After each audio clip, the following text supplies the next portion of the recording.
Ladies and gentlemen, welcome back once again to the Roundtable interview here on location, actually, this time. And I'm here with the man. We talked about it on our page. Probably one of the most anticipated interviews coming up here on the Wrestling Wow YouTube, as well as all of our other social medias. I'm here with the one and only Mr. Controversial himself, MT2. Yes, thank you. Thank you so much for coming out to my house today, eating my food. Right. He cooked me a nice breakfast. Well, partially, both him and Caroline cooked me a nice breakfast. I appreciated it. Got the coffee here for it too. But you asked me for this interview and the time, and to conversate about not just what's going on recently, but your entire wrestling career. Yeah, I would like to talk about everything, like from start to finish, being 3 years old and starting to love the wrestling business, all the way up until the more recent, where I'm going to get very personal, but be as diplomatic as possible with this. I don't want any of the drama that's more than likely going to come from this video. Right. So just understand, I'm not trying to play the victim. I'm tired of being a victim. Right. Is the best way I can say it. So take it away, Walter. And let's just get started into it. I always ask everyone. I've asked, from interview 1 to interview. I didn't get a lot to say in interview 6 with Razors. We're not going to talk about that. Oof. But where did the love for professional wrestling start? Okay, so my mom, obviously she's not here to tell this story. So the way she likes to tell it is, I was 3 years old and I was in love with Teletubbies.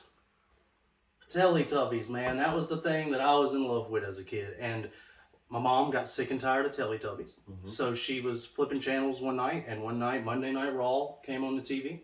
And I just stopped whining, stopped playing, stopped doing everything I was doing, and just was starstruck, I guess is a word you could say. I was captivated by Stone Cold Steve Austin and just Kane and Goldust and all these over-the-top characters, man. So WrestleMania 14, to really answer your question, Shawn Michaels and Stone Cold with Mike Tyson as the special enforcer. I had that match on VHS, VCR, whatever. Yeah. I had this as a kid. I'm a 96 baby, so I had this as a kid. And I think I binge watched it 100 times as a 3-year-old, man. So I can't get in the ring and work this match from start to finish, but I could call it as I'm watching it from start to finish. Right. That's it's kind of similar to, like I told everybody, when I started watching wrestling, we used to have an old pop-up camper where we used to live. Yeah. And my folks, they had a TV in there, so they would be like, "Hey, go outside, watch television. Let us watch the actual television." Because the one they had was like the big screen TV. Well, not big, but for the time. And then in the camper was like a little box television, but it could pick up like the antenna channels. I know a box television. So we watched, I watched like cartoons and stuff, but usually cartoons ended around 7, on PBS. So I was just scrolling through channels one day, and I saw SmackDown before it went to Sci-Fi, and fell in love there. And like I tell people, first people I saw, Stereo, Big Show, Punk, in the Straight Edge Society Punk, so that gives you a general idea of when I started watching. Undertaker, Kane, Jack Swagger, Jake Hager, that general group of wrestlers from like 2010 to 2011. Yeah. And then when it went to Sci-Fi, I lost it for a little bit, but it always stuck in my mind. And then when I got my PlayStation 3 and went to YouTube, I started watching, I found it again, found WWE, and watched like Monday Night Raw, because they used to put the full episodes on there at the end of be 12 in the morning or something, and then it would be like there. So I watched it pretty much after it had happened. But that's how I stayed connected with the wrestling business, and pretty much how I fell in love with it and how I kept watching. Because I don't know if you knew any earlier than what I did, but I didn't know besides that there were other companies besides WWE. Dude, I was a wrestling fanatic. So growing up, like I said, I was a 96 kid. So Sting was my favorite on WCW, and Stone Cold obviously was my favorite on WWF at the time. Right. But Stone Cold being my favorite wrestler, retired, wasn't it? 2002, right around there. So I think I was like 6 or 7. Yeah. 6 or 7 years old, man, when I lost my favorite wrestler. Right then, most people just say, all right, well, I'm not watching wrestling anymore because now their favorite guy's gone. Right. Not me, man. I right around the same time, I started to really like Rob Van Dam and Christian before he was Christian Cage, Right. and Chris Jericho, and but I wouldn't consider them any of my top like favorites. These are the guys that just kept me watching Right. until Randy Orton eventually got there, and then Randy Orton held on to my attention for a long time, still does, and then eventually CM Punk got there. You said Straight Edge Society, right around the same time. CM Punk was my one of my favorites, and then he dropped the pipe bomb. Right then, he became my second favorite all time. So it's Stone Cold CM Punk, and then he retired too. He retired or left wrestling right whenever I about broke in, like 2013, 2014. I broke into the business. Right. Started my training right then with the Mountain Man, and that's going to be the next thing we talk about.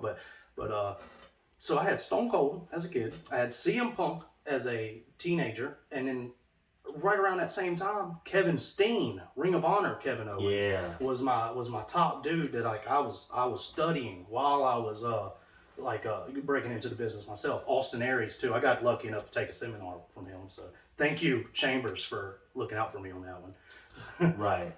And the first exposure I had to wrestling outside of WWE is I was at a friend's house, and I was just scrolling through their channel, and I saw TNA, and it was when they were right in the middle of the Aces and Eights storyline. So this is after the six-sided ring. This is Hogan TNA. Yes, okay. Which a lot of people critique that. I also critique it a lot, but the Aces and Eights was really good storytelling. It was basically... I like the reveals. I like the way they did the reveals. I think it was it was Eric Bischoff creation, NWO 3.0 at this point. But that's when I was like, oh shoot, there's other wrestling outside of WWE. And then I think that spiraled into me finding out about Ring of Honor, New Japan, and then WCW previously and stuff like that. And you talk about your favorite wrestlers and all that. Mine, Rey Mysterio. Always. I love Rey Mysterio. Ray, dude, watching him the GOAT. See an underdog, fight all these big guys and sometimes win, realistically would lose a lot more, I think, than he would win. But he was a champion for people who were the underdog in life. Oh, yeah. To say it's crazy that all the ones you like seem to either have retired or went or left early. Because Ray's been here since the beginning of time. Because he debuted in wrestling in 1982. Dude, I don't know when Ray debuted. I know Ray won Rookie of the Year, and I have a DVD of his somewhere. So and when it comes to it, Ray, my first favorite, second favorite, obviously Bret Hart. You talked about Sting, very kind of similar. Not similar, but not similar in a way. Because Sting, very humble, very over the top. Bret really wasn't over the top in the sense of doing all these crazy moves and stuff. Not like Sting either, but he was very much. I've always told people, I said, when it comes to if I want to watch a entertainment match, probably Ray or somebody like that. Boom, boom, boom, boom, boom. All that. If I want to watch a wrestling match, Bret Hart's the guy. Bret Hart is the guy when it comes to wrestling. The only person who I think there's only two people who I think are a better wrestler than Bret Hart, and it's Mr. Perfect, Kurt Hennig, and that's a good one. Ric Flair. Right. I mean, Ric Flair is one of the GOATs. So 16 times, I don't care how you feel about him, one of the GOATs. And also when it comes to it too, I'm a really huge AJ Styles fan. Another guy who I think was top of the top. And a lot of people, right now, my Mount Rushmore, we talk about Mount Rushmores and stuff. My top four for a while was Mysterio, Bret Hart, Styles, and in a surprising twist, it was James Storm. Wow. I like James, though. He was cool. He really was. We both got to meet him at that AWA show in Mobile. Great guy. Apparently he bitched out Eddie G one time. That was funny. I wasn't paying attention. I was in the back when he got upset about a certain tag team. Not going to name many names when I'm talking about this, but a certain tag team decided to do a powder, an actual throw the powder in your face finish that night. And I was standing next to James Storm when they did this. And then they proceeded to turn around and then send the dude off the ropes. And James Storm was like, now how much sense does that make? And like then he went into not chewing me out, but giving me pointers because the guys in the ring messed up. But it was awesome. It was awesome. So, but I think as of late, it switches out. I still really respect James Storm's career and Impact. He has had like, honestly, in terms of a guy that like still gets a good like oh shit kind of like reaction if he comes on an independent scene. James Storm is one of those people. Like, there's a great show and you can check it out too. It's called Dojo Pro Wrestling, and he's their like legend in that show. Like it's a really I'd have to explain it off the interview because it's like it's a little complex, but it's once you get past that point, it's easy to follow. Right. But LA Knight right now is probably one of my favorites. Eli Drake. That's how I knew him when me and my dad started watching NWA Power when it first came out. He was like, that was the guy that my dad was like pulled towards. Right.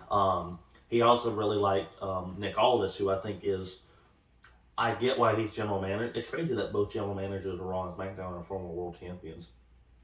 NWA world champions for that. I do like some Nick Aldis. What was his name? Magnus? Magnus, yes. Thank you. All right. See, if I'd have got that wrong, y'all could have buried me for it. You think you're not going to get buried anyways?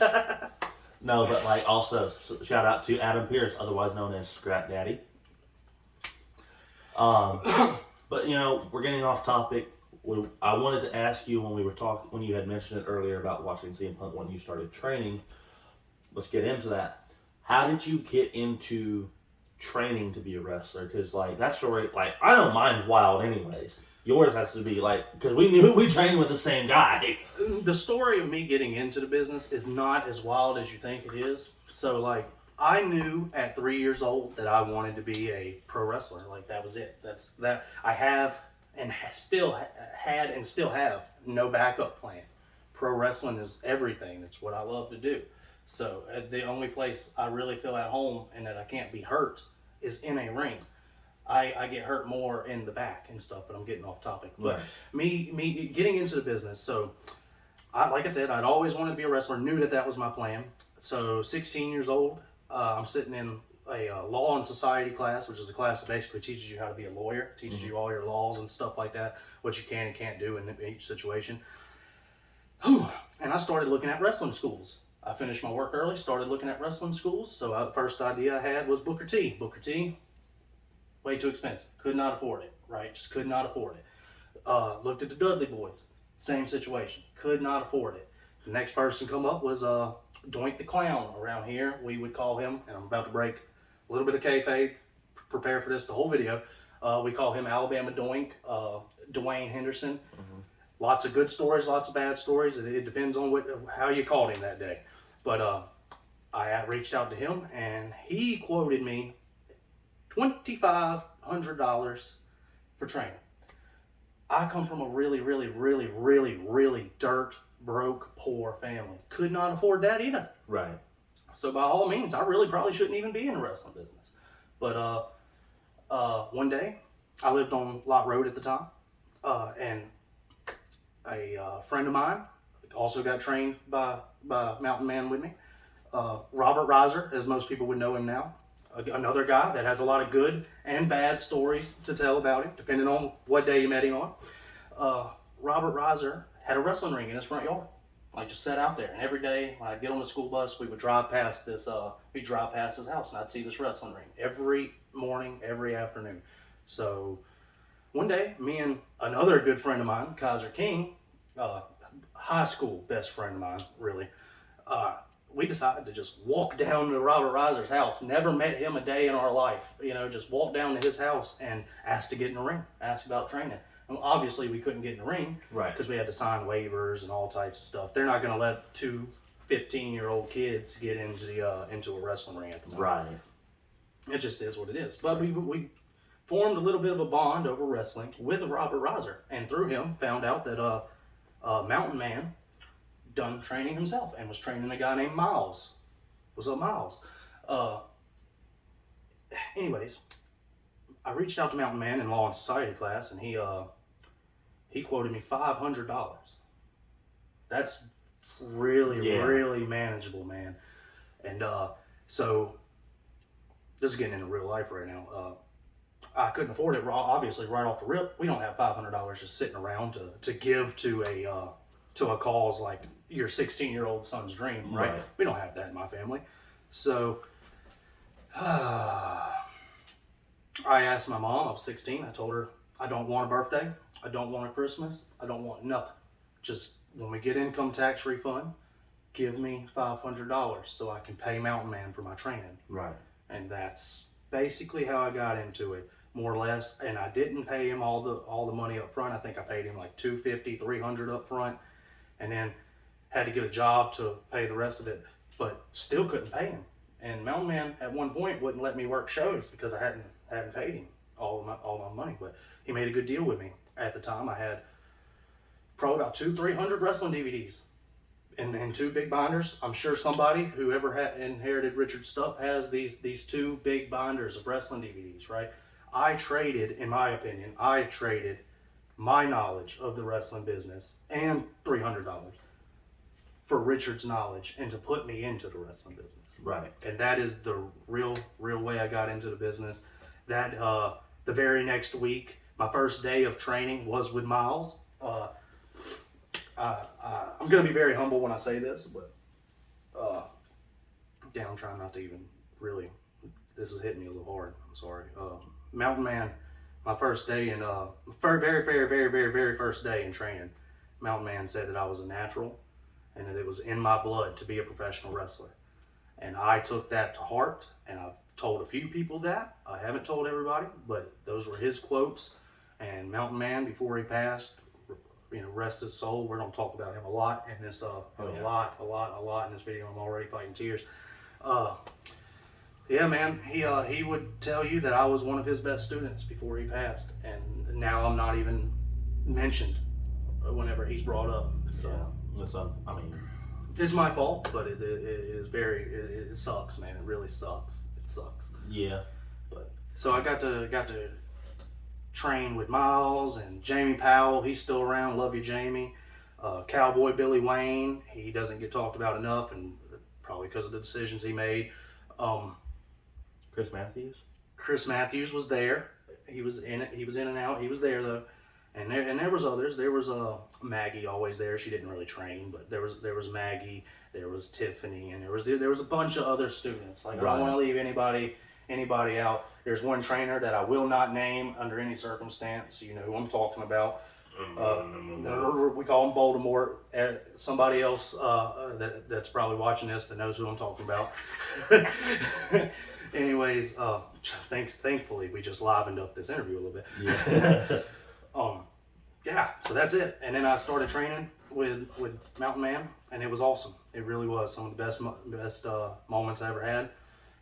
Being forced one night in training, there was a real bad severe thunderstorm. Mountain Man didn't give a damn. We're out there in the pouring rain, bumping and sliding and running the ropes. Did he have the tarp over the ring?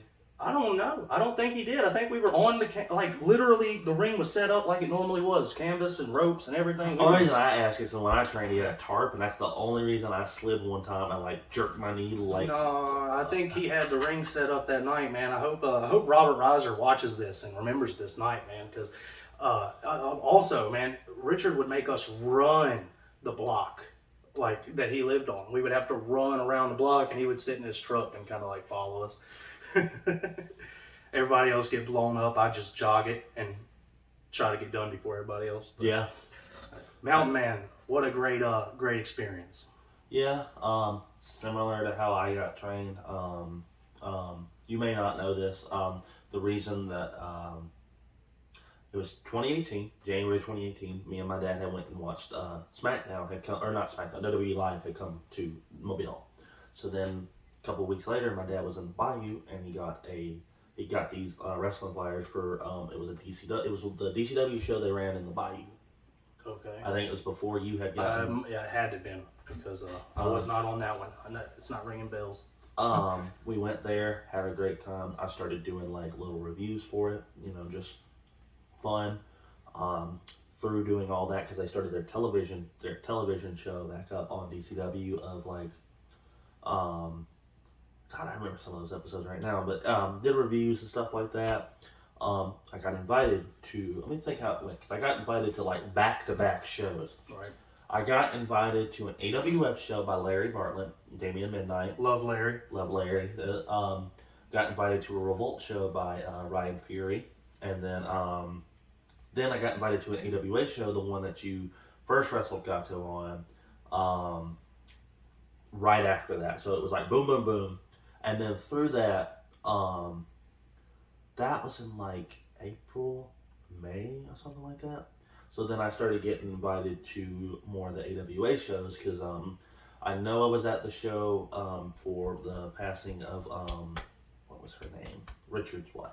Kelly, Miss Kelly. Yeah. Yeah, Miss Kelly. Was there for that one, and then my first wrestling debut, like I had trained with Richard through that too, training with him, Jamie Powell, Thou Who Shall Not Be Named, and that was about it. We love Miss Kelly too. You know, I was gonna get into more of this later, but I have a flyer down here. All these are flyers from shows I've worked in the past, and one of these down here has Miss Kelly's. No, it's not that one. It's one of these though. Not to like completely interrupt you what you were saying, but this is really important to me. There's one for all these, man. I saved everything. I saved it all, and I can't find it. There's a lot of Might be over here in this one. It could be. I know it's here somewhere. Damn it. We're going off the rails. That's all good. Yes. Hey, don't give away my secret identity over here. I got my Craft Crusader going. And here it is. No, it ain't. No, it ain't. Where the hell is it? I know I saw it, but let me see. No.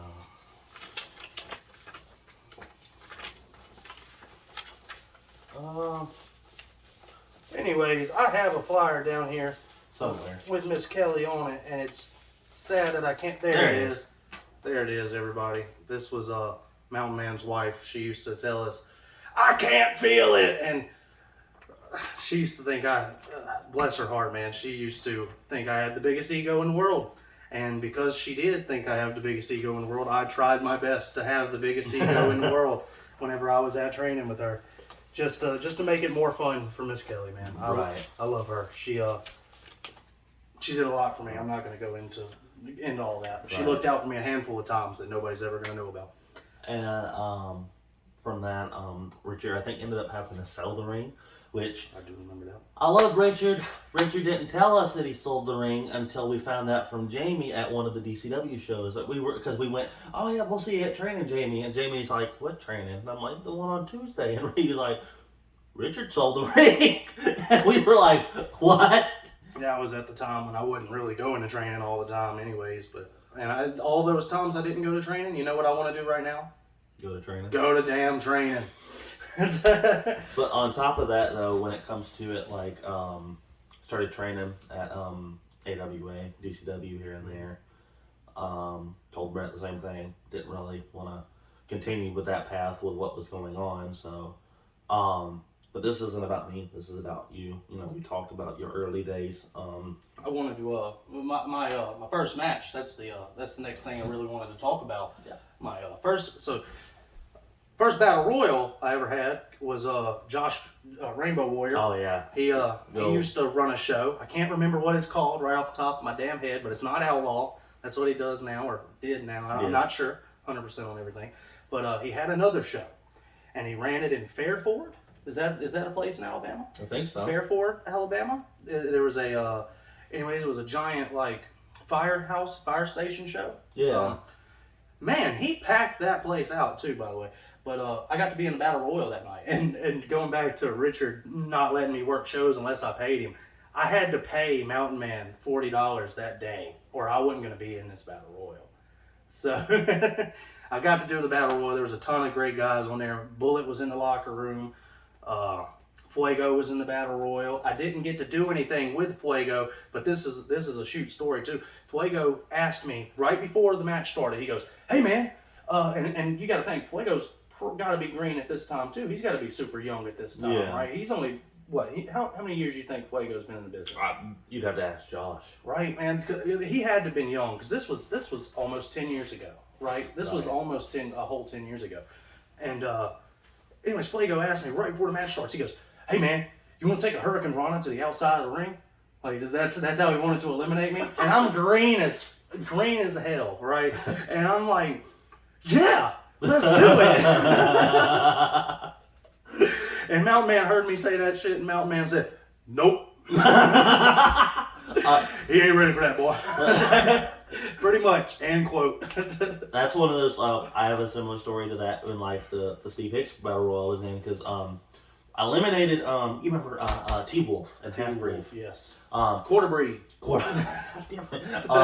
No, T Wolf. He was like, "Hey, I'll let you eliminate me," because T Wolf's fucking cool as shit. Like, fucking awesome.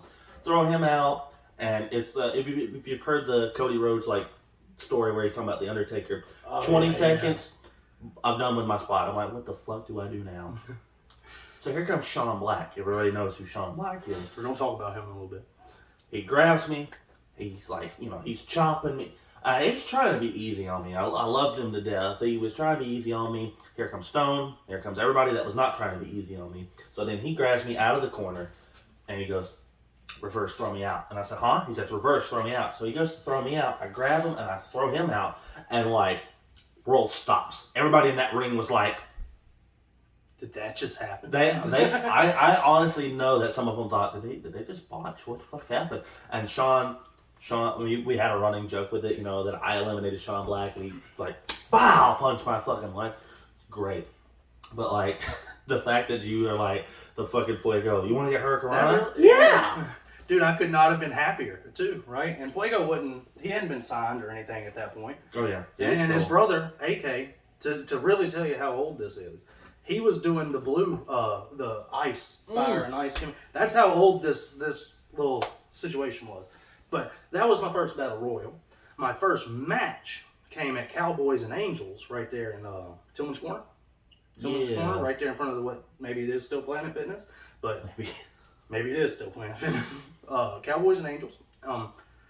Mountain Man had me work a guy named Chris Vane, Chris Sledge, another guy who helped train me. I didn't give him credit a minute ago. Completely just went past my head. Shoot, brother. Yeah, right. No. He's gonna be pissed about this, but Chris was awesome.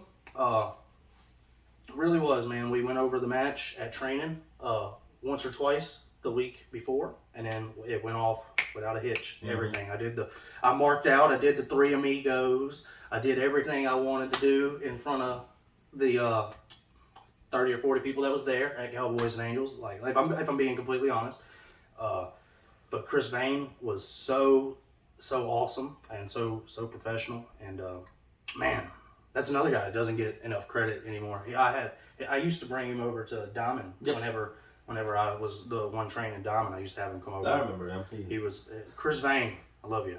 That was awesome. He gave me a pair of brass. He knocked me out with a pair of brass knuckles that night, and he gave them to me. So I wish I still had them. I wish I could tell you that I still have them, but sadly, I don't know how I gave them to Koloff, but Koloff needed something. He needed a gimmick that night, and I let him use them, or I gave them to him. Either way, I hope Koloff takes great care of that, because that's a vital part of my wrestling history, and I shouldn't have never let it go, but I did. Here's a question for you talking about Richard and stuff that it's an inside joke that me, Brent, and a lot of people, the infamous "that's a shoot boy" boom. How did that come about? I don't even remember, man. From what I remember, you told me that you were trying to do like the joint manipulation that Pete Dunne and stuff did. Oh, dude, you just like completely, man. I got so many Richard stories. Oh, damn. I did do that. I totally did do that. Richard was on the ground. I started bending his fingers back, and he did. He said, "That's a shoot, boy," and then really punched me. Well, that's funny. And said, "Boom." What's funny is Richard would make his own damn sound effects when he would hit people. So I can picture you like you trying it, and he's like, "That's a shoot, boy." Boom! And then he really said boom as he punched me in the forehead. Anyway, there's another story, okay? He's picking me up, right? He's picking me up. We're working this tag team match. It's Justin Stone, who I love to death, and Mountain Man versus me and the old school assassin, JC. Oh, can I say that? JC Stokes. Already said it. I'm sorry. Sorry. I'm not. Fucking. But anyways, Richard's picking me up in the match, and as Richard's picking me up, he don't know it. I'm unzipping his overalls, and I'm like trying to get at his wallet and stuff that's in his. And again, he didn't say that's a shoot boy, but he said something like, "Hey, get out of my wallet!" Boom, and bumps me again with the sound effects while really punching me in the forehead. So that's great. I messed with Mountain Man as much as possible, but I called it, man. Mountain Man was more than a teacher. He was a father. He was somebody that I really felt comfortable messing with. You know, if I've messed with you in the past at any circumstance, like I feel comfortable around you, right? One of my favorite memories of Richard, since we're talking about him, you know, if you don't know who Richard was like what, 7 foot tall, fucking. As a shoot, I think he was 6'11", like almost 400 pounds, and he was a big ass dude. It was an AWF show, I think, or maybe it was a show that I was working with AWF. It was the one that made me sound guy that one night. You threw the jacket at me. Dude, I've done so much. I think it was Andrew and Cheatham were wrestling each other. Somebody messed up something, and I did throw something at somebody. It was me. Because I came back through the curtain, and I was heated, and I brought that jacket back, and as soon as I come through the curtain, you're like, "Hey man, you didn't get upset about me throwing the jacket at you. I was just doing the heel stuff," and I was like, fuck, there went all the wind out of my sail. I was like, no, I'm just here to bring you your jacket back. The amount of music guys, ring announcers, and referees that I have thrown my ring gear at, I apologize. But also, it was the night that Skylar was there, Sean's wife. Okay. And she was working Caitlin. Skylar's going to the locker room, and Richard goes, "Hey, Skylar."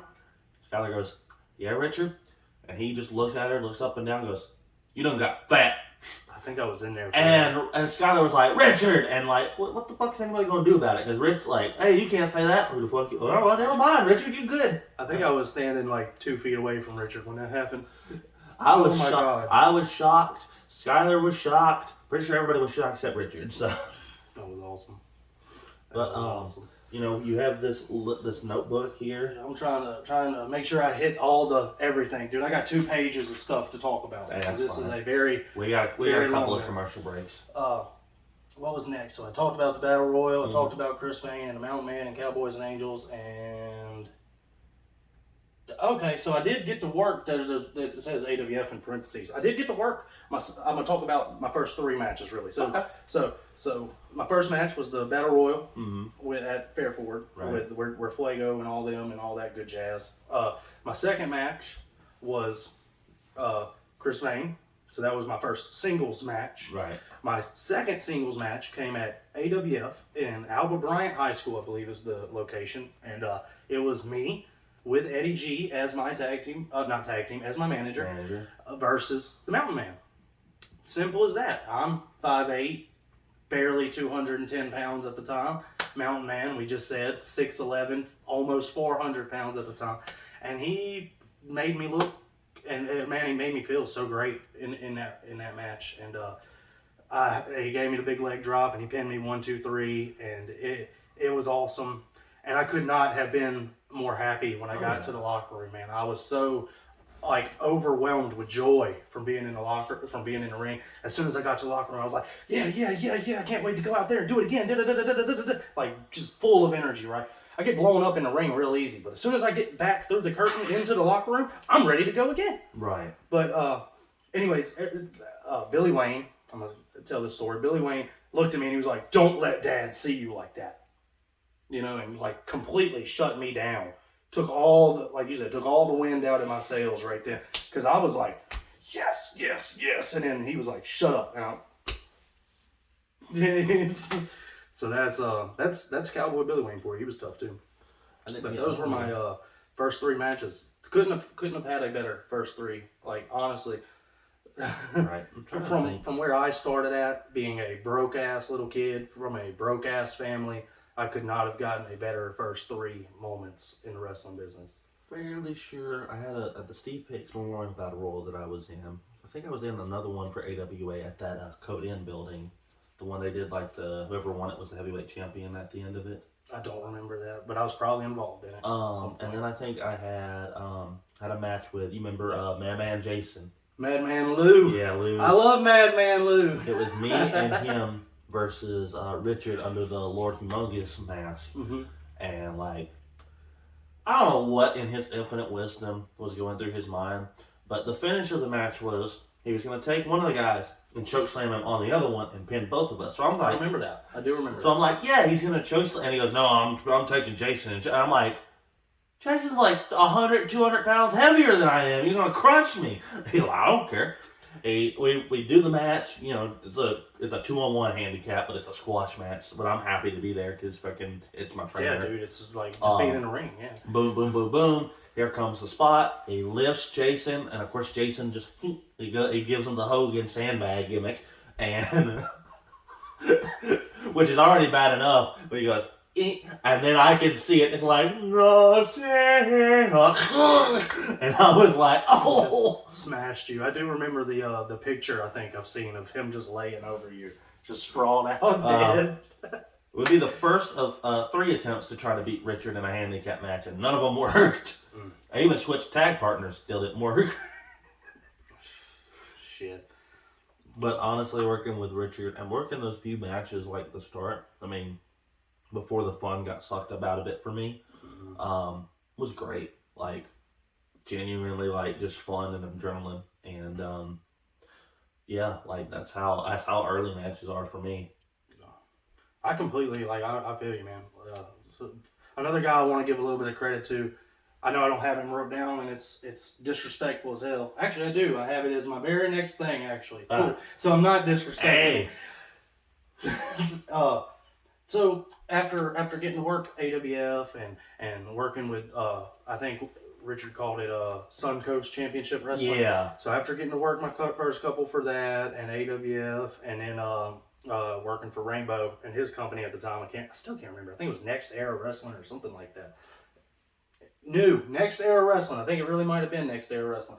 Anyways, I get to work for Tiny, APW, another guy who gave me so many opportunities, and rest in peace to Tiny and and his family, man. They have done so much for all of us. Right. And so getting to work for APW and getting my first time working for APW, it's me and Robert Reiser versus DJ Pringle. Right. Paul Bear's son, if you don't know. DJ had a big hand in teaching me. Big hand. I give him a lot more credit than I give to most people, because he's humbled me so many times, and he's also been there for me when I needed to have a conversation. And you know, I've also had him come out and teach the Diamond Mine one time. Right.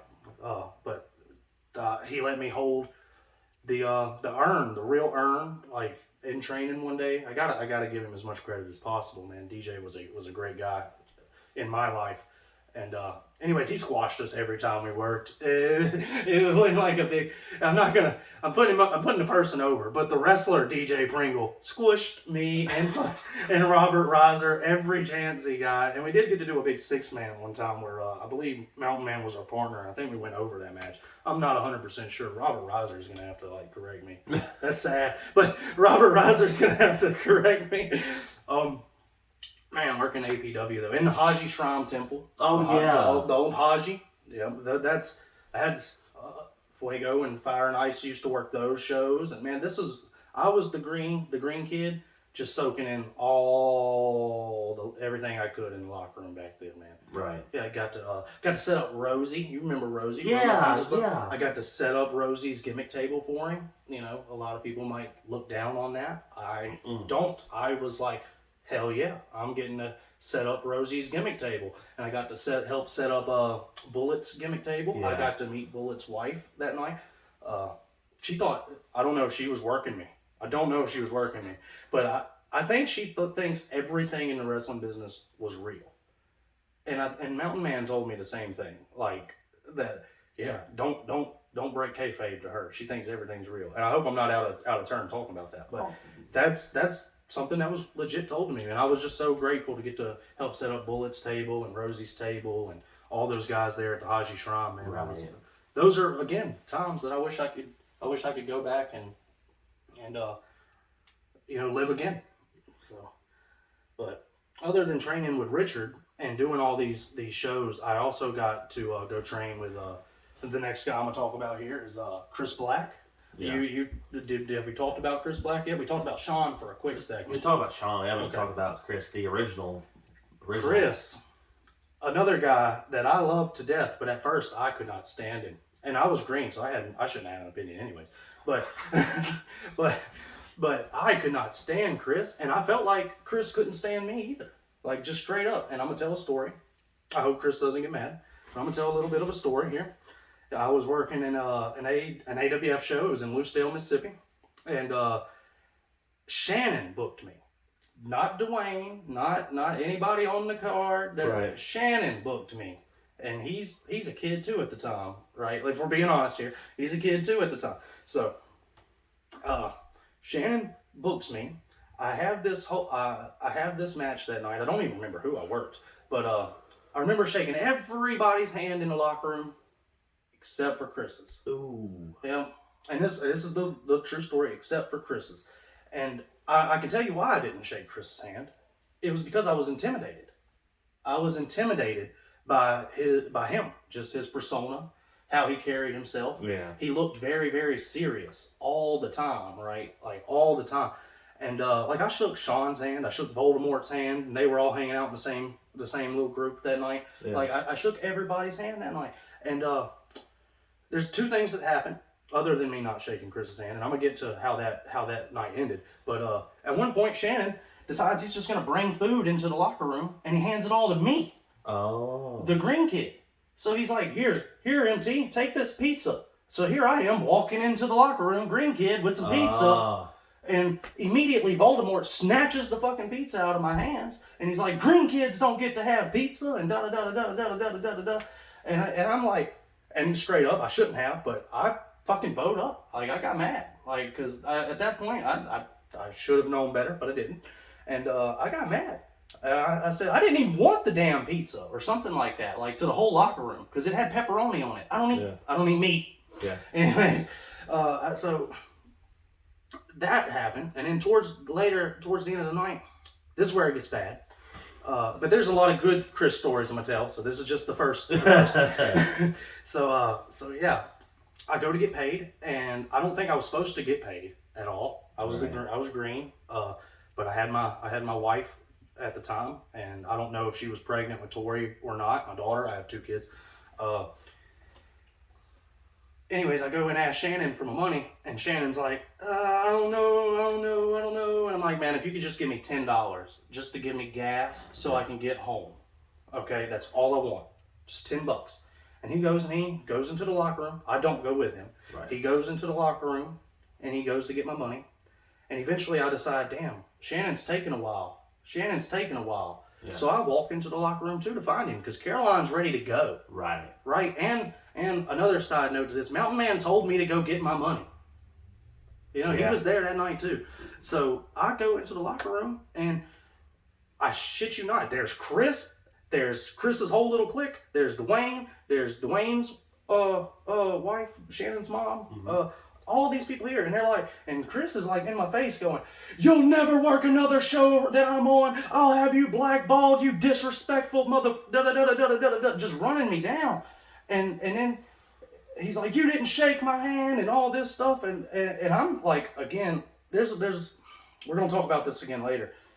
When I'm put into a situation where I'm looking at the locker room and they're looking back at me, and nobody's defending me, it turns into fight or flight. Right. So I, sadly, and this is hard to admit as a man, but a lot of times I pick flight because I don't want the smoke. Right. I don't want the drama. I don't want all the shit that's about to go down with it. Right. But anyways, I got my $10 that night. And I was told I was never going to work another AWF show again that night, right? But continue on with mine and Chris's relationship. Eventually, one day, I get to go to training with Chris, and this is a good story. So Chris might love this one. he was in the middle of doing chain drills, like just chain wrestling, constantly going into the next hole, from one hole to the next hole to the next hole to the next hole. And I thought I was hot shit. Like I did. A young MT2 was probably the most egotistical person that didn't say he had an ego, right? I thought I was the best. Didn't think anybody was better than me at the time. And I get in the ring with Chris Black to train that day, and he's been cordial with me. And at that point, I'd done worked a couple shows for him, so he's over it now. We're both over it. We're both good friends. But I hope he doesn't mind me telling that story. But so Chris is, and he asked me if I want to get in the ring and do the chain drills with him. And here we go, snapmare. He snapmares me. And I'm like, okay. I work up and I go into another hold, and then he works out of that hold, snapmare. And I fucking work out of that hold, and I go up, and then he works out of snapmare. And it's snapmare, and snapmare, and he snapmared me like 30 times before I understood that he was just going to keep doing it until I stopped him. Right? And I think I eventually gave him a snapmare, and he laughed. But I'll never forget that. Like, I thought Chris was messing with me, and he really probably was, man. But he was just snapmare, and I will remember that forever. But yeah, that was awesome. I got to give him credit. Chris Black put my first belt on me. I believe he was the one booking for Dwayne at one point, or helping Dwayne book for AWF, and he put the tag belts on. Yeah. It was you and Jamie. Who was he tagging with that night? Because I know Don. I think it was Don. Was it? I think that's his name. Calvin's brother. I think it was. It might have been because the only reason it's funny you bring that up because that was the same night that Dwayne and Heidenreich was there. He might have been. Pretty sure he was. He worked a lot of those. That was the show that I got invited to. That was the first specific show I remember. And in fact, I remember it now. I got invited to an AWA show before I got to go to the AWF show because I met... No. Somehow I knew Sean a bit before I knew Chris. And my mom decided to say something like Sean Black's better than Chris Black at the show at AWA. That's a lie. No. Thanks. There's another one that Sean's gonna... No, but and Chris, that set Chris off. But we didn't know any of the drama until... I didn't know any of the drama until years later. So, I remember that show because you all had beat him. And Don, I believe. And then there was a little scrawny guy that kind of I don't remember, but... Because I remember that show. I remember you beating it, and it was a shocking show. That's also the same night that Brimstone wrestled Damian Midnight. I do vaguely remember Midnight having a match. I think Quick wrestled Payne. Another guy I love. Both of them. Are you talking about General Payne? Yeah. No, yeah, both of those guys, man. I love both of those guys. And then I think in the main they were... Well, I was also the show that they said Carlito was going to be on there, and Carlito didn't. No, Carlito didn't show up that night. Yeah. So I do remember that too. And then it was Heidenreich versus Dwayne, and Heidenreich stole my chair to hit Dwayne with it. So that was an interesting first AWF show. You owe Heidenreich a receipt. Fuck that. I mean, all kinds of fucked up. But yeah, man, Chris Black put the first belt that I ever had in my career. He's the one that vouched for us. He's the one that put it on me. Hit me and Jamie that night. So, yeah. And I can say a shit ton of good things about Chris too, because Chris did a lot for me, especially after what we'll talk about later. After all of that, he opened up SCW and he opened the doors to me and said, "Hey, I want you as commentator. I want you as my social media guy." And that's where I've started doing a lot of this from. SCW is a great place to get your reps. If SCW, is it still running? I mean, Chris still owns it. I don't think it's still running right now, but I mean, he will run shows occasionally. If SCW ever starts running again, go get your reps there. Chris Black's a good person to just pick knowledge from, even though he may be kind of intimidating to some people at first. Chris, I mean, right now, Chris will tell you that he's changed a lot, and when I got into it, and maybe a little bit when we both got into the same group of people, that Chris Black was essentially the devil of wrestling around here. I wouldn't go that far, but at this point, all the people that called him that are now doing the exact same thing. So I'm gonna leave it at that. Right. I'm gonna just leave it with that. Right. But Did you have anything else you want to add to that? Where are we at on the card here? We are not even halfway through with the first page, brother. Where are we at? Funny story about meeting Gene Miller. Oh, and this one's a good one too. So Gene, first time I met Gene was at an APW show for Tiny, and he had his little booth set up, and he was talking about Diamond Championship Wrestling. It was just a thought at this point, I think. Oh, excuse me. It was just a thought at this point. But that night, I introduced myself to him. He shakes everybody's hands, but he's supposed to have a tag team match, right? It's Gene Miller and a guy named Minion, okay, versus two other guys. I really can't remember. They're not important to this story at the moment. Okay. And I hope that's not disrespectful, but they're not important to this story. It's really just Gene and Minion that's important to this. Okay. So Minion at some point in the match either breaks his leg or dislocates his ankle or something, and I already had my match. I was like the first or second match on the show. I don't know if I can say this, but I'm going to. I'm very 420 friendly. That's the best way I can say this. Yeah. Okay. So after my match, I dressed back out in pretty much something what I'm wearing now. Right. Had my little joint rolled up in my pocket. Right. I only ever bring one. Sometimes I don't even bring any. But I had the one in my pocket, and I'm ready to now go outside and go calm down. You know, could bring that adrenaline down, right? And Kaiser King's with me, and Sika's in the locker room, and there's all types of people. Mountain Man was booking this show, I believe. And when Minion breaks his leg or does whatever to his leg, Mountain Man looks at me and he's like, and I'm in flip-flops, dude. I'm in flip-flops and these shorts. And Mountain Man goes, boy, get out there. I got stuff in my pocket. I'm in flip-flops. I'm in shorts. And I'm looking at Mountain Man. I'm like, I can't. And he's like, what? I can't, Richard. I can't. I just can't go out there. And he's like, why not? I said, go out there. And I'm pointing at my pocket. I'm like, I got something in my pocket. And Mountain Man's like, oh, get the fuck out of here then. pretty much. But that's how I was supposed to go and save Gene Miller that night. That is the honest story of my first night meeting Gene Miller. Oh, ain't no fucking way. You're only gonna get that story here, folks. Yeah, honestly, you're only gonna get that kind of story in the wrestling business. Period. Yeah, and that same night I met Sika for the first time, and he had some of his students there too, and it was a good show. Other than Minion breaking his leg or spraining his leg or whatever, but yeah. So Gene starts running early days of Diamond after that, right? And he 2017, I believe. Yep, and he starts running the Kiln, right? Yeah.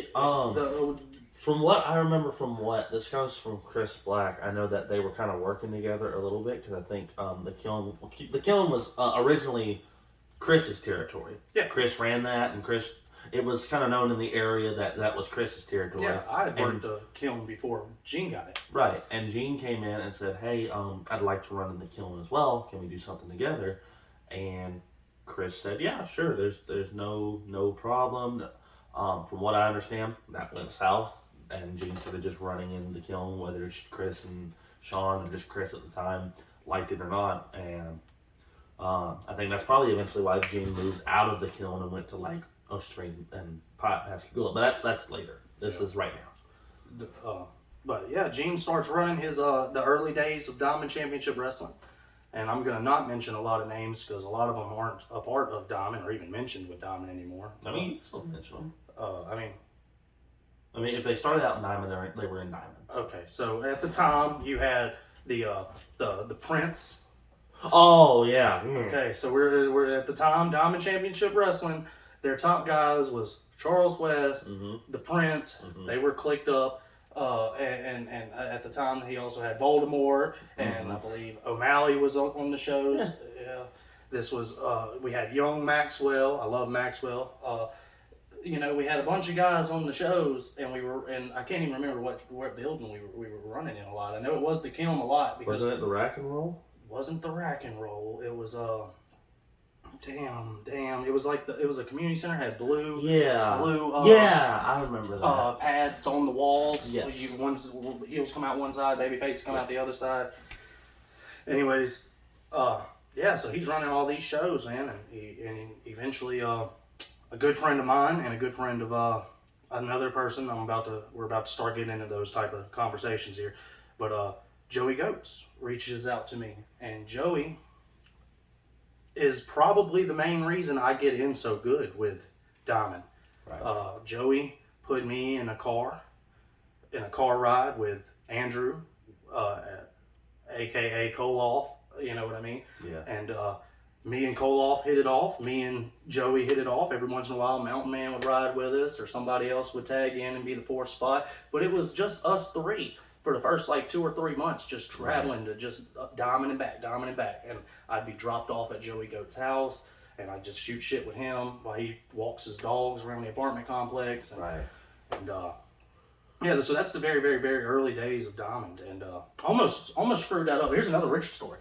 Almost screwed that up because Gene will remember this. Gene had me booked for about a month in advance, and then Mountain Man out of the blue just calls me up and is like, "Hey boy, I got you booked for New Wave on this date," and this is exactly how this phone call went.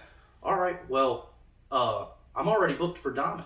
I already took a booking for Gene, and Richard goes, well, I got you booked up here. And I go, okay, well, I'm kind of in a hard spot, but you are my trainer. Tell me what you want me to do, and that's what I'm going to do. And quote, well, I need you up here. So I canceled my booking with Gene. I don't know if I did it proper or if I didn't. I probably didn't because I was young in the business and didn't know better. Young, dumb, and full of energy. Yeah, adrenaline.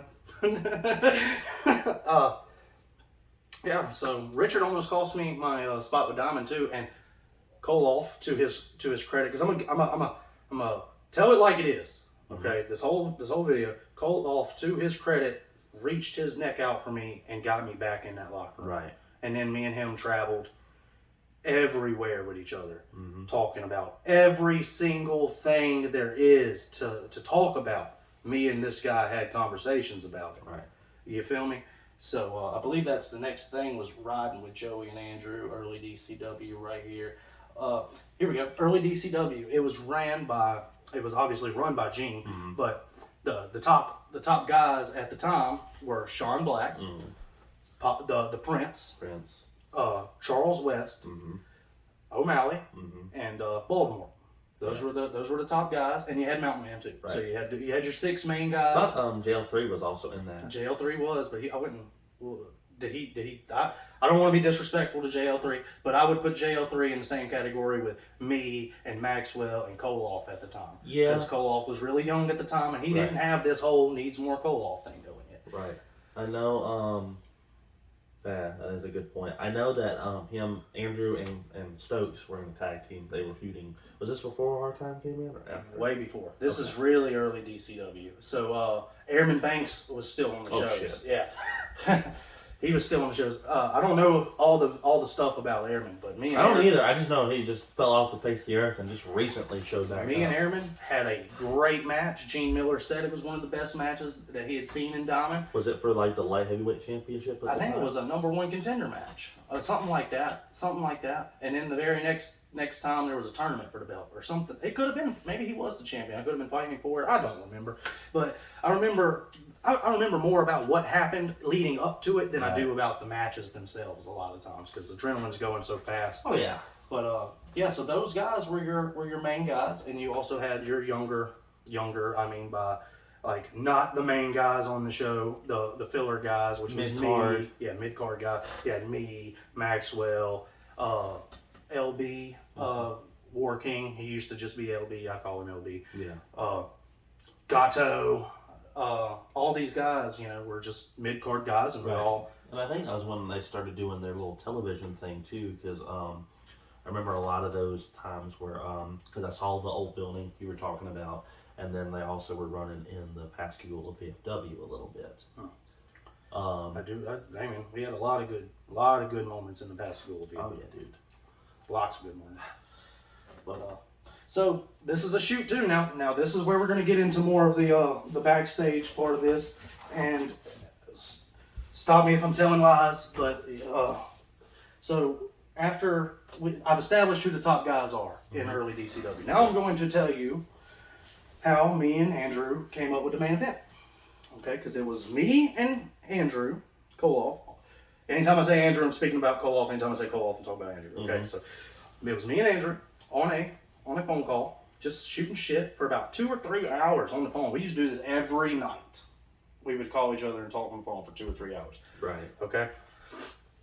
We're just sitting there, and to be completely honest, we were fed up. We were fed up with Sean Black getting everything. Yeah. And we were fed up with Charles West getting everything. We felt like, and this is, Andrew will probably never say this, but we wanted to be the best. Right. We wanted to be the top guys on this show. And we were sick of seeing how there was a group, in our mind, that's how we took it. There's a group, and this group is getting all the attention. All the booking is built around this group. Right. Maybe we should come up with a group. Right. Well, I don't know if I said it or if he said it. One of us said that shit. And we started spitballing ideas for names. And I said, why don't we call ourselves the Triple Threat? And he goes, we can't do that. Name's already taken. Yeah, I was like, what? How come? Name's already taken. And he explained it to me. And I think he said something. And I was just like, I don't like it. I don't like it. And then I said, why don't we call ourselves the Main Event? And he paused for a minute. And it was like thinking about like sand going through a tube. And he's like, all right, but we can't call ourselves the Mafia. Oh yeah, Main Event Mafia. Not just the Main Event Mafia. And he goes, and I said, yeah, right, because the Mississippi Mafia. Oh yeah. And he goes, no, man, because the Main Event Mafia. So we were both thinking about different mafias. Right. So real shit, that's how the Main Event was created. And I think within a week though, he had a logo. I'm gonna credit him. He came up with the original logo that I somewhat stole. My question is, in all this, because I know the original two members were you and Andrew. How did Stokes get roped into this? I think Stokes was also an original member. He was not one of the two that came up with it, but Yeah. he was already teaming with Andrew. Because by the time, I remember the timeline for me, what I'm thinking is by the time I got into it, the Main Event idea had already started rolling. Because this was, let me think, give me just a sec, because it was, I came into it at the end of 2018. And you gotta think, I started watching the stuff go down in the January of 2018. Right. So that was the Bayou show where it was the show either Andrew was coming off of his shoulder surgery or after. No, I think he was coming off of, because the Hard Time Express were tag champions and the Assassin and Koloff were trying to fight back for him. And they had won it a couple of times back and forward from each other. Mm-hmm. By the time I got into it, that's when the Main Event started rolling through, because I knew it was like the end of 18 into 19, and then just gone. Yeah. Until the Pride happened. But yeah, the Main Event was the top thing in Diamond. We were the number one thing. And here's another shoot for you. A lot of times at night, when me and Andrew are having these phone calls, right, we're just spitballing ideas for just the Diamond show in general, right? For everybody. Me and him just sitting there spitballing ideas about, hey, Maxwell could do this. Right. Hey, maybe these two people would be a good team. Da da da da. Yeah. And Andrew, because he was better at talking to Gene, would then go and tell Gene, and then we would get our ideas over. Right. Just like that. That's how it happened. Okay? So, any of those times where you think that we politicked for something, we probably did. Just being honest, we probably did. Honestly, I think the biggest thing, and it's not even just Andrew, because I want to be fair on the context of this, is that me and Andrew had discussed this a couple of times too, and he said that Sean was also very good about discussing an idea and then putting it over to Gene, because that's how, when Sean and JL3 had their rivalry, I believe that's why Sean ended up going, because a lot of the boys in the back, they didn't openly say it, but they were like, well, this is fucking stupid, because JL3's just being made out to look like a fucking idiot and then doesn't get the championship for it. Like, the biggest thing, and I follow the same philosophy as what Scott Hall says. If the babyface doesn't get the win in the end, it's fucked. What's the point? And I get like there's some things like you could have said the same thing about when Cody Rhodes first lost to Roman Reigns at the WrestleMania 39. Yeah. Because they were like, well, this is bullshit. Did build a lot more tension to WrestleMania 40 and like boom, blew that up. I get long-term booking, like, you have him lose this time, but he fights his way back up and wins next time. But it was stupid because the way that Gene booked was usually basically a 3 to 4 month period for a storyline because he ran 2 shows a month. So it'd be 2, 4, 6, 8. Maybe about 2, 4, 6 shows, and that's a feud. And JL3 got fucking like... I vaguely remember those matches with JL3 that you're talking about. Because remember, JL3 did the fucking Ricochet spot where he fucking did the moonsault. Sean caught him with the super kick. Yeah, 1, 2, 3. and then didn't Charlie Ace do the same thing with Cabela? Who cares? I don't. I'm just saying. I think didn't they get that spot from somebody? Probably, but who cares about? I like Rob. I'm gonna talk about Rob in a little bit. Yeah, so. I love Rob too. He doesn't love me, but. But yeah, that was when you were talking about what's considered politicking and whatnot. I feel like that Gene kind of left it open to be politicked because Gene had a very old school mindset. But if he had people in his ear talking, because I've seen it happen. But that is the reason why me and Koloff came up with the main event. We were tired of being secondary. Considering ourselves in our own heads, we never said it out loud, but we considered ourselves the best 2 guys on the show. Right. And we were sick of being on the mid-card and seeing another group politic, right? So now I'm going to get a look at your notes real quick. Yeah, there's a lot, brother. But what was I about to get at here? Damn, I just the main event and being secondary and yeah. Okay, this is what I wanted to talk about. So we were talking about how Gene would allow people to pitch stuff. You remember the big pull-apart brawl at Diamond Championship Wrestling? It was in Pascagoula. I remember this vividly because it was my idea. This all come from me. Andrew pitched it to Gene, and he will never give me the credit for coming up with this. Who was in the big pull? Because everybody, the entire locker room. But what started it is what I'm trying to think. What feud? Because obviously, it was. Oh, dude, I can't remember. Was it him and Charles the first time going around? It might have been. I remember being in a feud with Warren Beast at the time. Oh, you're getting a little further ahead. Yeah, but anyways, I'm just talking about this. I'm talking about this point where we pitched an idea to Gene, or I pitched an idea to Andrew. Andrew pitched the idea to Gene, and then Gene did it, and it went down as one of the best endings to a Diamond show ever because the whole locker room piled out trying to pull apart the 2 matches, and then Gene booked this whole big show the next week based off of it. Yeah. But dude, that was probably one of the better things that me and Andrew politicked to happen. So, right. What was next? The friendship with Koloff and traveling through Texas and Georgia. Okay, cool. Yeah, you can read my handwriting, my chicken scratch. I can, but I have to turn it this way because I can't read upside down. Okay. So at this point, me and Andrew are tight, best friends, brothers almost. Yeah. Like when I said in this post a couple weeks ago that I've been to his daughter's birthdays when nobody else did. That's a shoot. Yeah. Nobody else used to go to his kids' birthdays, but I did. Right. I went to one. Whenever I was invited. Right. I've been to Andrew's house 100 times not 100 times, but I've been to Andrew's house 5, 6 times I helped him move. I helped him, dude, literally we were brothers. So if there's one person in the world that knows everything up until the time he kicked me to the curb and all that about him, it's me. If there's anybody that knows anything about me up until that point, probably still because everybody gossips about me, it's him, right? So we are inseparable. For the remainder of our careers, if I continue to wrestle or not, if he keeps wrestling, and he will, we are inseparable based off the main event and our creations. Yeah. But I got to give him some credit again. This isn't just going to be me shitting on everybody, even though a lot of these stories aren't going to be the best light to put people in. I got to give Andrew a lot of credit right here. He said it in a weird way, and I didn't like the way he said it about how he tried to mentor me. I never looked at him as a mentor. He was an equal. We were an equal on the phone. We were an equal in everything we did until he became hot shit. Okay? And then he started getting over. And I could see it building and building and building. But I traveled with him everywhere.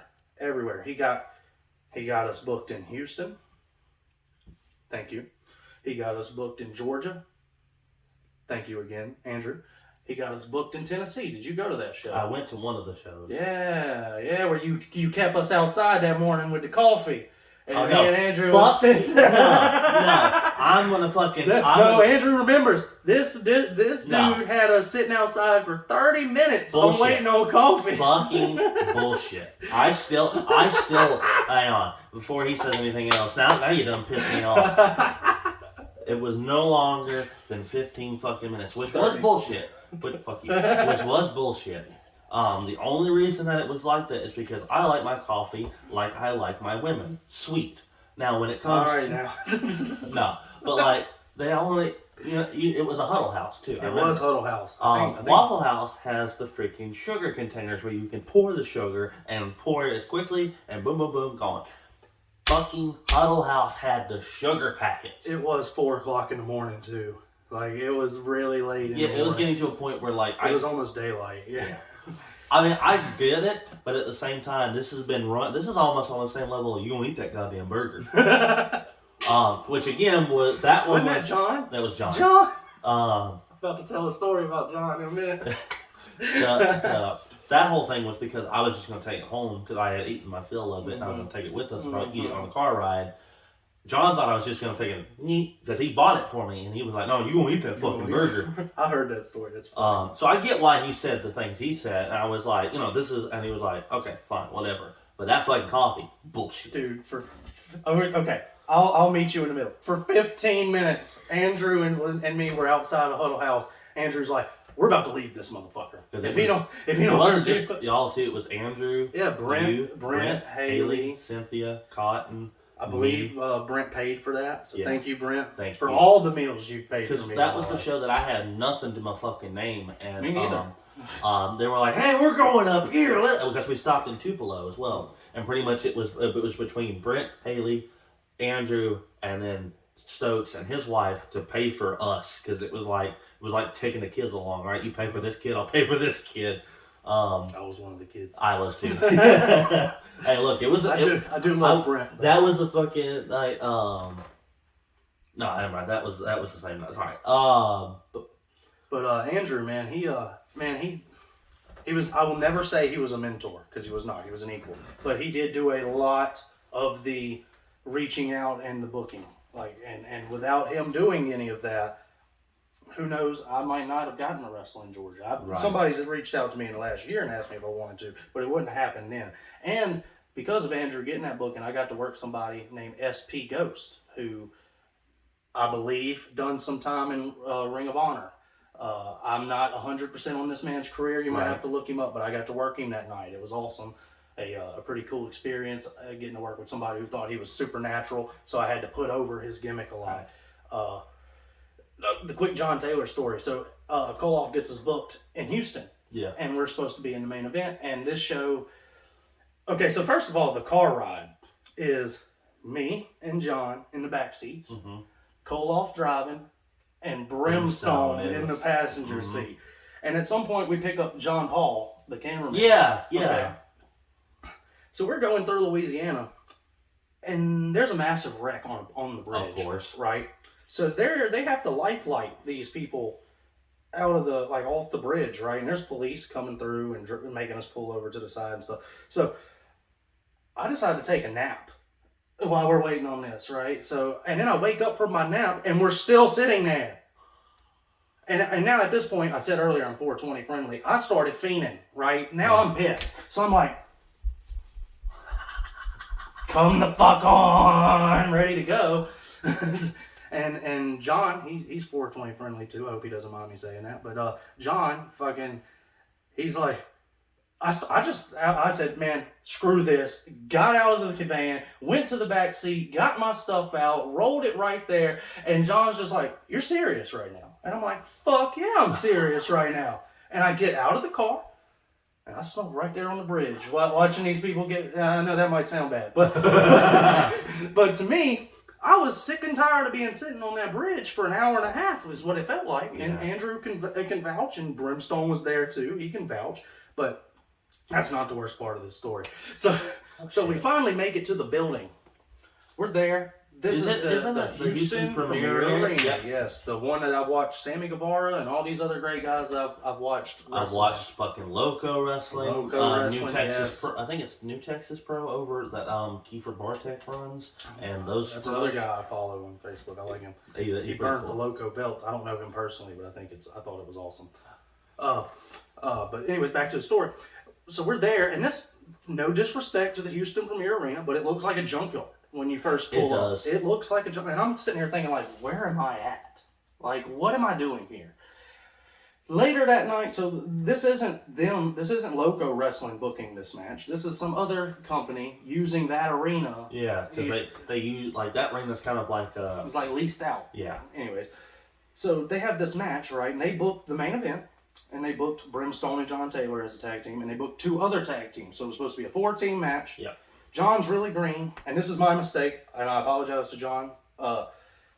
They were calling a bunch of shit, and John was looking lost, and I just cut him off. I was like, "Hey man, you're gonna have to calm it down. John's green, you know."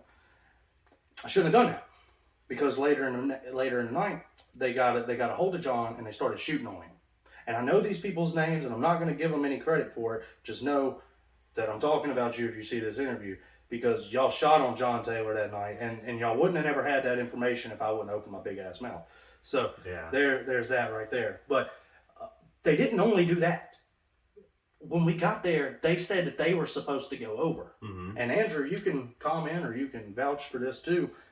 Andrew told me after the match was over with that we were supposed to go over, and we were the first ones eliminated. Yeah, correct me if I'm wrong, anybody, but that was a terrible day. Yeah. All the way around, terrible. And then I botched a kick, and I think I kicked Brimstone in his nuts. And I've kicked Brimstone in the nuts so many times. I'm sorry, Brimstone. I think I've kicked him in the nuts in every battle royal we've been in. I don't know if that's as bad as him getting hit in the face with a disc golf from Duds at one time. Man, Duds threw it and it went like that, and dude, fucking I forgot that happened. Busted his lip. I don't feel bad now. You got hit with a frisbee. Pretty much. But yeah, credit to Andrew for all that and getting to travel with him. And we also took Maxwell on a few rides with us, and I've traveled with y'all as well. With us. To say that he was a mentor to me because I was green as shit, still am. I still say I'm green to this day. I feel like I learned a lot, but I feel like that there was a limit.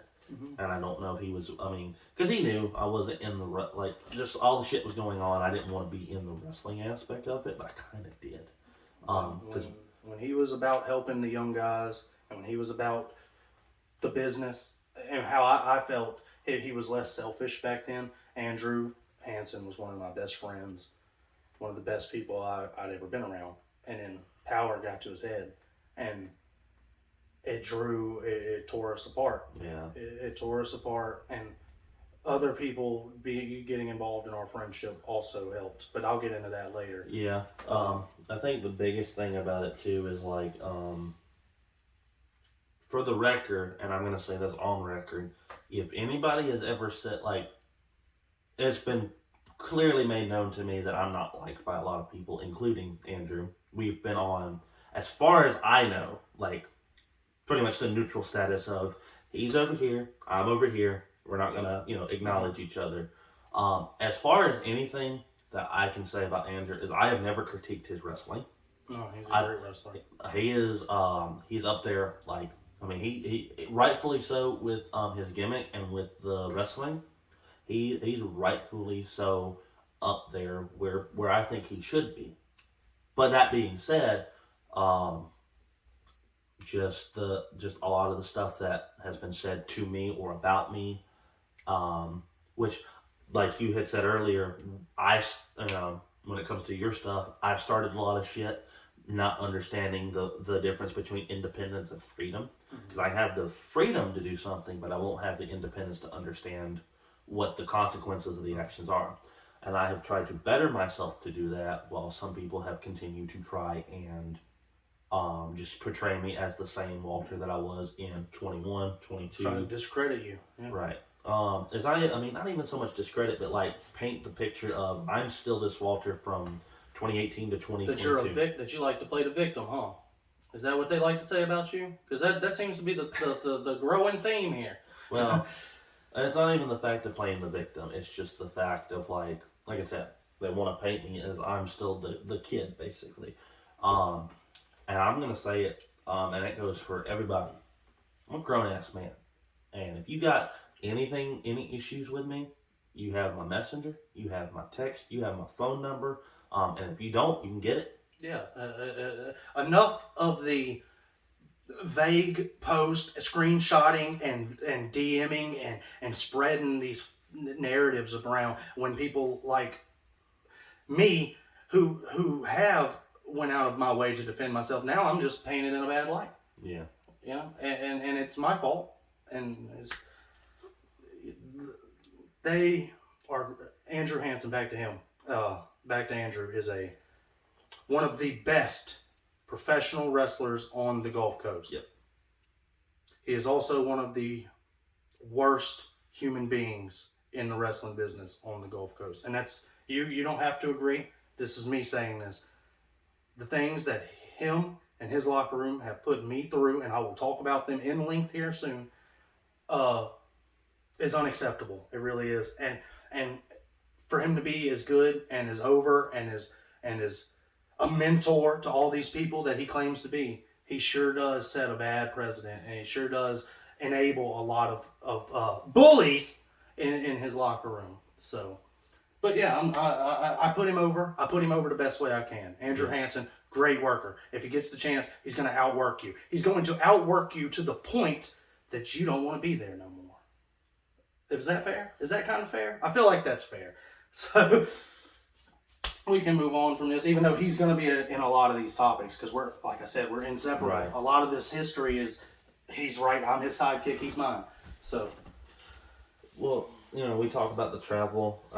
We talk a lot about what's going on in DCW at this time. Well, let's move on to this next part right here. Hard Time Express feud and the War and Beast feud as well, because those are two very, very, they're almost similar. They're not similar at all.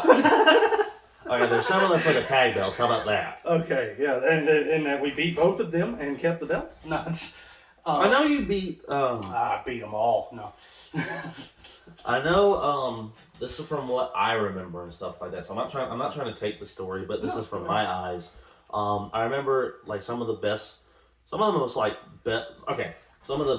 stories that were told was probably you, Cotton, and the Hard Time Express. And that means stories in and outside of the ring. Mm-hmm. The better wrestling was you, Cotton, and War and Beast. And I'm thinking particularly of the one on Hard Time Express when they brought in, you remember Joseph Schwartz? Oh, yeah. Schwartzy. That's what he goes by now. And his wife, Randy. Yeah. And they had Satu Jin, Jin, something like that. Yes. Sorry. I just remember the freaking when they brought him in to replace Booker for the time. That was a fun show. But like, what are some of like things that you remember about the Hard Time Express and the War and Beast matches and stuff? Well, first one that came across was the Hard Time Express, and Stone has always been one of my better friends in the business, and we've.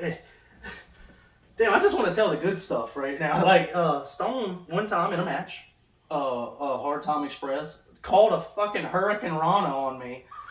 Like, we're standing nose to nose in the ring, and he's like, Rana! And tries to jump up to my shoulder. And I grab his legs, but he spikes his head on the fucking thing, and I'm like, oh my god, I just killed Stone. And he gets up, and then he punches me in the face, trying to powder me out of the ring. And I'm like, motherfucker, what did I do for this? So really, working Hard Time Express was just me getting fucking stiffed the whole time.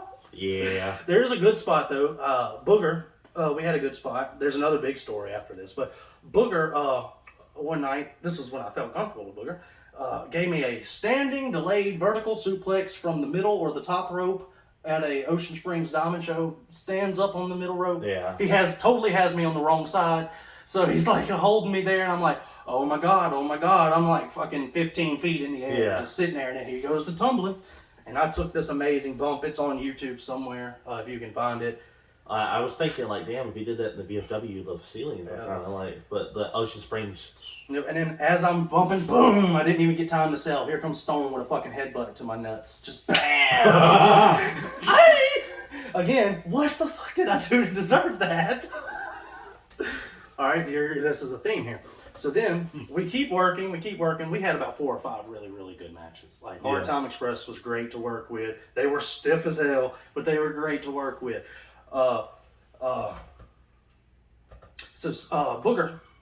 Booger has a what the fuck, tennis racket. It's a tennis racket and it's barbed wire.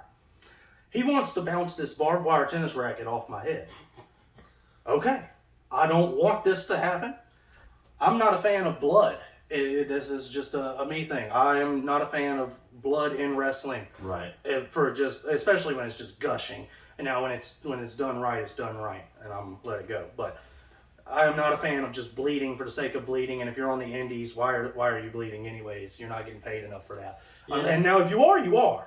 Not shitting on you, but the average guy that's making $25, $30, $50, gigging every night for $50. Okay, like I say, every night, because I've gigged once in my match, and I was like, thanks for fucking just shitting me. That's my opinion, but I'm throwing me under the bus. And I'm sure there's a lot of older guys that think blood should be in every match, and that's the beautiful thing about wrestling, is that there's a million different takes on it. Right. There's different spices that you can throw in there, right? Yeah. So, but Booger, he wants to bounce this damn thing off my head, right? This barbed wire tennis racket.